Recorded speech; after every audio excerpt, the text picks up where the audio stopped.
Alright, so now I've selected the appropriate blade, which is going to be, in general, for a typical adult, a Mach 3 is going to work really well.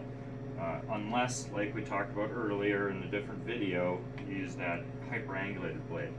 So I either have my tube loaded up on a stylet with a kind of hockey stick bend like that, or you could have a bougie either with or without the ET tube already loaded up.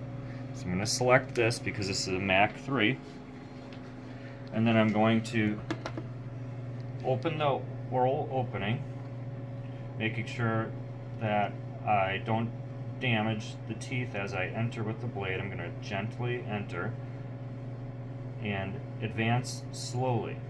So I can already see the tip of the epiglottis, and I'm going to move slowly until I'm in the position. And keep in mind, the action as I advance is not to rock or tilt like this, but rather to pull up and out. As you're pulling up and out, the head may sometimes lift off, and that's the action you want. You do not want to be tilting back.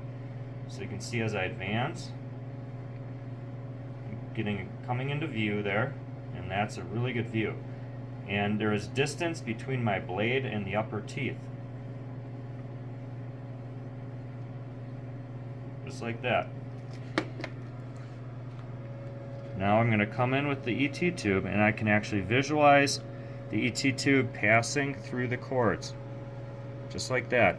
That is one indicator you're in the right space. We are still going to use end-tidal waveform capnography to make sure we are in the right spot, but visualizing the tube passing the cords is a critical piece.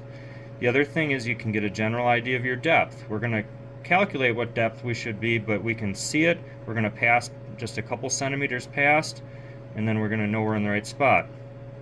Now that we're in the right spot, we can verify vapor in the tube, chest rise, auscultate the lungs, make sure you have good waveform capnography. It's critical for these intubations.